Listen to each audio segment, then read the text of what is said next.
Stop throwing away. Rice. This simple soil trick attracts earthworms fast. It's a totally natural soil booster. Here on Soil Stories, if you've ever scraped leftover rice into the trash or rinsed starchy rice water down the sink, I'm here to lovingly stop you right there. Fellow gardener, that so-called waste is actually pure gold for your soil. On Soil Stories, we're all about working with nature, not against it, and today I want to share one of the simplest, fastest, and honestly most overlooked ways to wake up tired soil and attract earthworms naturally, using rice. This is not a gimmick. It's a time-tested, biology-backed soil trick that works in raised beds, kitchen gardens, flower borders, and even potted plants when done right. Once you understand why rice works, you'll never look at your leftovers the same way again. Why do earthworms matter more than any fertilizer? Well, before we get into the rice trick itself, let's talk about why earthworms are such a big deal. Earthworms are living soil engines. Wherever they thrive, soil structure improves, drainage becomes better, nutrients become more available, and plants grow stronger with deeper roots.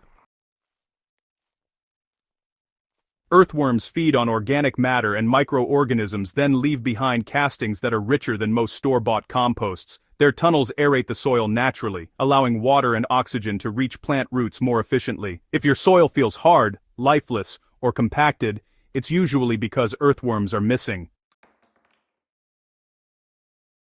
So the real goal here isn't just adding nutrients, it's creating conditions that invite earthworms to move in and stay.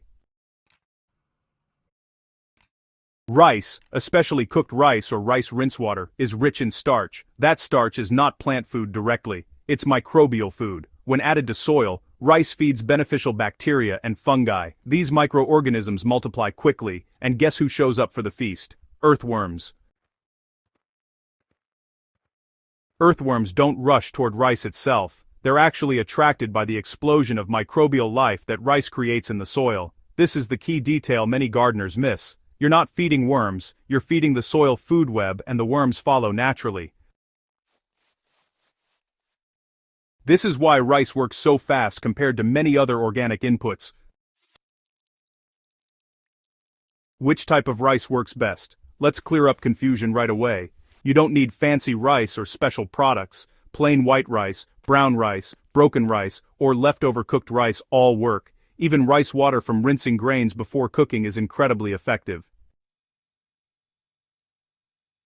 Brown rice contains more nutrients, but white rice breaks down faster. Cooked rice already has gelatinized starch, making it even easier for soil microbes to access. The best rice is simply the rice you already have.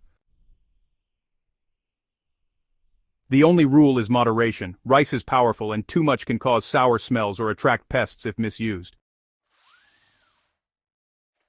The simple rice soil trick that attracts earthworms fast. This is the method I personally use and recommend to gardeners who want results without complicated steps. Start by choosing a garden bed or area with relatively moist soil. Earthworms won't move into dry, lifeless ground no matter what you add. If the soil is dry, water it lightly first. Take a small amount of cooked rice, about a handful for a square meter of soil. Gently bury it just below the surface, no deeper than 2 to 5 centimeters. This shallow placement allows microbes to activate quickly while preventing smells or scavengers. Cover the area with soil, and if possible mulch lightly with dry leaves or straw. This keeps moisture in and creates a comfortable environment for worms to move upward. Within days to a couple of weeks, depending on temperature and moisture, you'll notice increased worm activity. Dig gently, and you'll often find earthworms gathering right where the rice was added. If you want an even gentler, beginner-friendly approach, rice water is your best friend. After rinsing rice, save the cloudy water instead of pouring it away. So, if your rice water is really thick, just dilute it a bit and then pour it directly onto the soil around your plants. The liquid starch moves through the soil pretty quickly, feeding those helpful microbes without any risk of rot or attracting pests. This method works great for container gardens, seed beds, and honestly, even delicate plants. It's also a fantastic option if you're gardening in small spaces or just want to improve your soil's health gradually over time. Now, here's what actually happens in the soil after you add rice. This is where the magic really starts. Once rice gets into the soil, bacteria and fungi get to work, breaking down the starch into simple sugars. These microbes multiply super fast, creating a little microbial hotspot right beneath the surface. Earthworms can sense all this activity and, well, they migrate right toward it. As they feed, they pull organic matter deeper into the soil, mix up mineral particles, and release nutrient-rich castings right at the root level. Plants growing nearby respond with greener leaves, stronger growth, and improved resilience. Over time, the soil becomes darker, softer, and more crumbly. These are clear signs of living soil. And this isn't just a one-time boost. Repeated small applications gradually rebuild soil biology, especially in depleted or overworked garden beds. Like any natural method, rice works best when used thoughtfully. The biggest mistake gardeners make is using too much at once. Excess rice can ferment, smell bad, or attract rodents and ants. Another mistake is placing rice on the soil surface. Always bury it lightly or use rice water instead. Surface rice dries out, molds, or gets eaten before it can benefit the soil. Finally, don't rely on rice alone. Rice is a soil activator, not a complete fertilizer, so pair it with compost, mulch, and diverse organic inputs for long-term success.